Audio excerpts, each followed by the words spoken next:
Saya mulai ya. Assalamualaikum warahmatullahi wabarakatuh. Waalaikumsalam warahmatullahi wabarakatuh.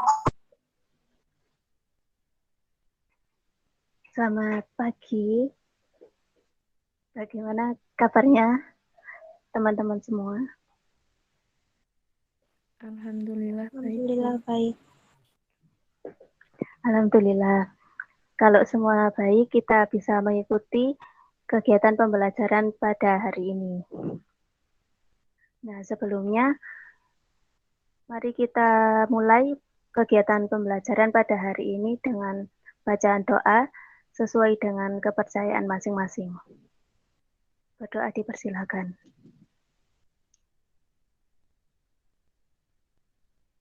Berdoa tidak pernah selesai. Semoga dengan doa yang telah kita panjatkan, kegiatan pembelajaran pada hari ini bisa berjalan dengan lancar dan memberikan manfaat untuk kita semua.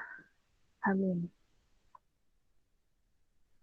Sebelumnya, Ibu akan mengecek daftar hadir untuk mengetahui siapa saja yang mengikuti kegiatan pembelajaran pada hari ini. Yang pertama, Elva Narani, apakah ada? Hadir. Ya. Selanjutnya ada Camelia Wulandari, apakah hadir? Hadir, Bu. Baik. Selanjutnya Rani Fauzi, apakah ada? Hadir, Bu. Selanjutnya Mediana, apakah ada? Hadir, Bu. Ya, selanjutnya yang terakhir Rizdia Huruf. Hadir, Bu. Ya, hadir semua. Semoga yang hadir ini dapat mengikuti pembelajaran dengan baik.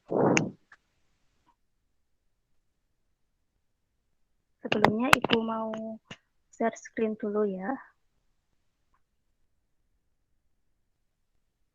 Baik, apakah sudah terlihat? Sudah, Bu. Ya, hari ini kita akan belajar mengenai kondisi fisik wilayah dan penduduk Indonesia. Dengan KD 3.1, yakni memahami konsep ruang, lokasi, distribusi, potensi, iklim, bentuk muka bumi, geologis, flora, dan fauna, dan interaksi antar ruang di Indonesia, serta pengaruhnya terhadap kehidupan manusia dalam aspek ekonomi, sosial, budaya, dan pendidikan. Tujuan dari pembelajaran kita pada hari ini, yang pertama adalah siswa dapat memahami keadaan alam dan aktivitas penduduk Indonesia. Yang kedua, siswa dapat menyebutkan keragaman hayati di Indonesia. Yang ketiga, siswa dapat menyebutkan suku-suku di Indonesia. Dan yang keempat, siswa dapat memahami perbedaan budaya antara penduduk Indonesia. Sebelum memulai ke keadaan penduduk Indonesia, kita akan mempelajari mengenai wilayah atau letak dari Indonesia sendiri.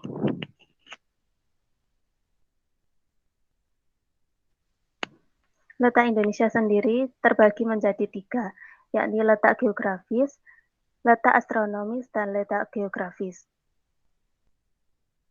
Letak geografis Indonesia berada di antara 2 samudra besar, yakni Samudra Pasifik dan Samudra Hindia, serta diapit daratan luas, yakni benua Asia dan benua Australia. Hal tersebut berpengaruh terhadap kondisi alam Indonesia, yakni wilayah Indonesia mempunyai iklim laut dan memiliki iklim musim. Iklim laut sendiri dikarenakan Indonesia merupakan negara kepulauan yang diapit oleh banyak laut. Selanjutnya, pengaruh letak geografis terhadap keadaan penduduk Indonesia. Indonesia banyak dipengaruhi oleh kebudayaan asing, yakni dalam bidang seni, bahasa, peradaban, dan agama. Hal ini tentu saja dikarenakan oleh Indonesia berada di antara dua benua, yakni benua Asia dan benua Australia. Selanjutnya, Indonesia terletak di antara negara-negara berkembang, sehingga memiliki banyak mitra kerjasama. Dan selanjutnya, lalu lintas perdagangan dan pelayaran di Indonesia cukup ramai, sehingga menunjang perdagangan di Indonesia dan menambah sumber devisa negara.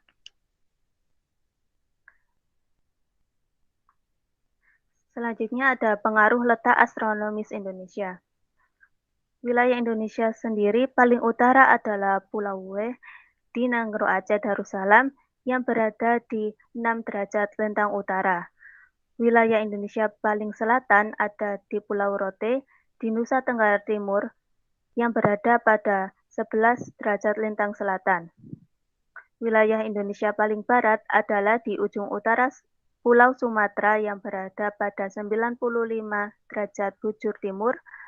Adapun wilayah Indonesia paling timur di kota Merauke yang berada di 141 derajat bujur timur. Letak astronomis Indonesia berpengaruh pada letak garis lintangnya. Berdasarkan letak lintangnya, wilayah Indonesia berada di antara 6 derajat lintang utara sampai 11 derajat lintang selatan.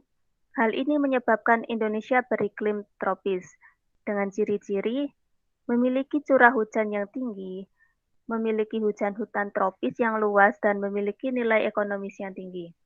Menerima penyinaran matahari sepanjang tahun, dan banyak terjadi penguapan sehingga kelembapan udara cukup tinggi.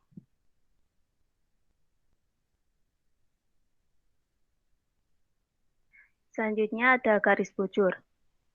Letak astronomis Indonesia berada di antara 95 derajat bujur timur sampai 141 bujur timur. Hal ini menjadikan Indonesia memiliki 3 daerah waktu, yaitu daerah waktu Indonesia bagian barat, daerah waktu Indonesia bagian tengah, dan daerah waktu Indonesia bagian timur.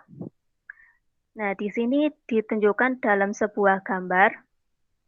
Ini ada waktu Indonesia bagian timur, meliputi wilayah Papua, Maluku, dan pulau-pulau di sekitarnya. Selanjutnya ada wilayah Indonesia bagian tengah, meliputi bagian Pulau Sulawesi, Kalimantan bagian timur, Bali, Nusa Tenggara Timur, dan Nusa Tenggara Barat, serta pulau-pulau di sekitarnya. Sedangkan untuk wilayah Indonesia Barat terdiri dari Pulau Jawa, Kalimantan bagian tengah dan barat, serta Pulau Sumatera. Selanjutnya ada hubungan letak geografis dengan perubahan musim di Indonesia, yakni terbentuknya angin muson. Angin muson terbagi menjadi dua, ada angin muson barat yang bertiup setiap bulan Oktober sampai Maret saat kedudukan semu matahari di belahan bumi selatan. Pada angin muson barat ini menimbulkan musim hujan di Indonesia. Yang kedua ada angin muson timur, bertiup mulai bulan April sampai September, di mana kedudukan semu matahari di belahan bumi utara. Angin muson timur ini menyebabkan musim kemarau di Indonesia. Nah, ini ada persebaran angin muson barat dan angin muson timur. Nah, apakah dari kalian ada yang bisa menjabarkan dari gambar ini? Elvana mungkin bisa menjelaskan? Atau mungkin Rizdia? Masih belum paham, Bu. Oke, baik. Kalau belum ada yang tahu, Ibu jelaskan ya.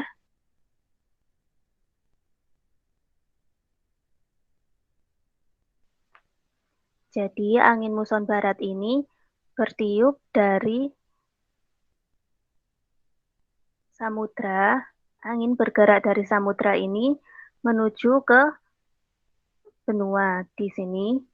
Nah, di sini angin tersebut melewati Indonesia.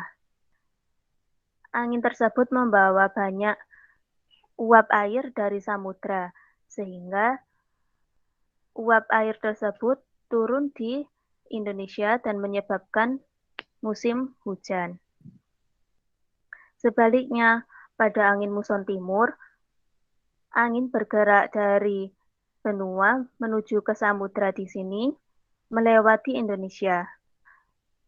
Angin yang bergerak dari benua tersebut tidak membawa cukup banyak uap air, sehingga tidak bisa turun di Indonesia dan Indonesia mengalami musim kemarau. Nah, apakah penjelasan Ibu sudah bisa dimengerti? Sudah, jadi seperti itu ya perbedaan antara angin muson barat dan angin muson timur yang menyebabkan terjadinya musim kemarau dan musim hujan di Indonesia. Sebelum Ibu lanjutkan, apakah ada yang mau ditanyakan dari materi yang sudah Ibu jelaskan tadi? Tidak ada ya.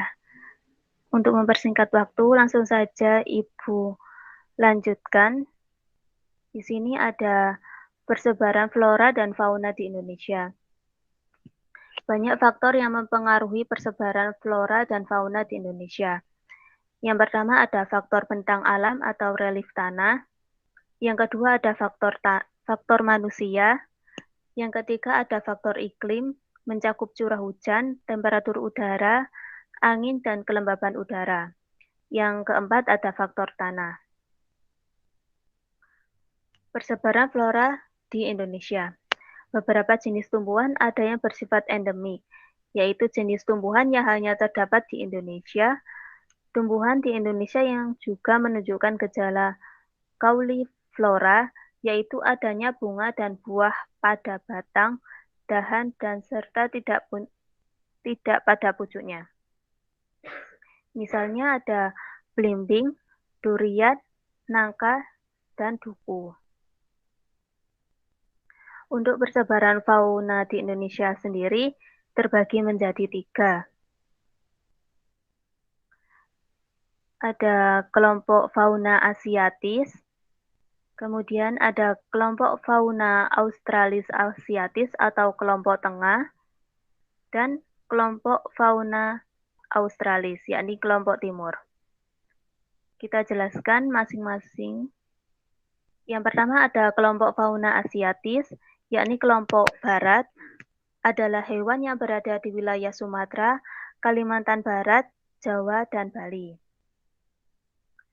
Wilayah itu dulu dikenal sebagai paparan Sunda yang merupakan bagian dari benua Asia. Adapun jenis-jenis hewannya antara lain adalah badak, gajah, rusa, tapir, banteng, kerbau, kera, harimau, babi hutan, dan sebagainya. Selanjutnya, pada kelompok tengah adalah campuran fauna Asia dan Australia, meliputi jenis hewan yang berada di wilayah Sulawesi, Nusa Tenggara, dan Maluku. Contoh jenis fauna ini antara lain adalah anoa, babi rusa, komodo, burung maleo, tarsius, dan lain-lain. Nah, yang terakhir ada kelompok fauna australis atau bagian timur. Kelompok ini berada pada paparan Sahul yang meliputi wilayah Papua dan pulau-pulau kecil di sekitarnya. Contohnya adalah kanguru, walabi, koala, burung cendrawasih, kakak tua, kasuari, dan jenis burung berwarna lainnya. Nah, dari beberapa fauna yang ada di Indonesia, banyak yang sudah mengalami kepunahan. Oleh karena itu, kita harus membantu untuk menjaga kelestariannya, agar di masa yang akan datang hewan-hewan tersebut masih ada. Nah, langsung saja kita ke kondisi penduduk di Indonesia. Indonesia merupakan negara kesatuan yang masyarakatnya majemuk, yang terdiri dari beberapa suku bangsa yang menyebar dari Sabang, ujung Sumatera Utara sampai Merauke, ujung Papua. Masyarakat Indonesia sendiri dibedakan menjadi 4 kelompok ras. Yang pertama, kelompok ras Papua, Melanozoid, terdapat di Papua atau Irian, Pulau Aru, dan Pulau Kai. Kelompok ras Negroid, antara lain orang Sema di Semenanjung Melaka, orang Mikopsi di Kepulauan Andaman. Yang ketiga, kelompok ras Swedoid, antara lain orang Sakai di Siak Riau, orang Kubu di Sumatera Selatan dan Jambi, orang Tomuna di Pulau Muna, orang Enggano di Pulau Enggano, dan orang Mentawai di Pulau Mentawai. Selanjutnya yang terakhir, kelompok ras Melayu Mongoloid yang dibedakan menjadi 2 golongan, yakni ras Proto-Melayu, yakni Melayu tua, antara lain suku Batak, suku Toraja, dan suku Dayak. Yang kedua, ras Deutero-Melayu atau Melayu muda, antara lain suku Bugis, Madura, Jawa, dan Bali. Nah, apakah ada yang ditanyakan dari materi hari ini? Jika tidak ada, Ibu ingin mencoba bertanya kepada salah satu dari kalian, kira-kira kita ini termasuk dari suku atau ras apa? Mungkin Kamel bisa menjawab. Suku Deutero Melayu, Bu. Ya, karena kita termasuk orang Jawa, dan Jawa termasuk ras Deutero Melayu atau Melayu muda, maka benar yang dikatakan oleh Kamel bahwa kita termasuk dari ras Deutero Melayu. Baik, apakah ada yang ditanyakan lagi? Jika tidak ada, Ibu ingin memberikan suatu tugas untuk kalian agar lebih memahami suku dan bangsa di Indonesia. Ibu ingin kalian mencari kebudayaan dari suku-suku di Indonesia di internet. Bagaimana kebudayaannya, bahasanya, adatnya bagaimana. Nah, minggu depan bisa dipresentasikan. Cukup, apa ada yang ditanyakan dari tugasnya? Tidak ada ya.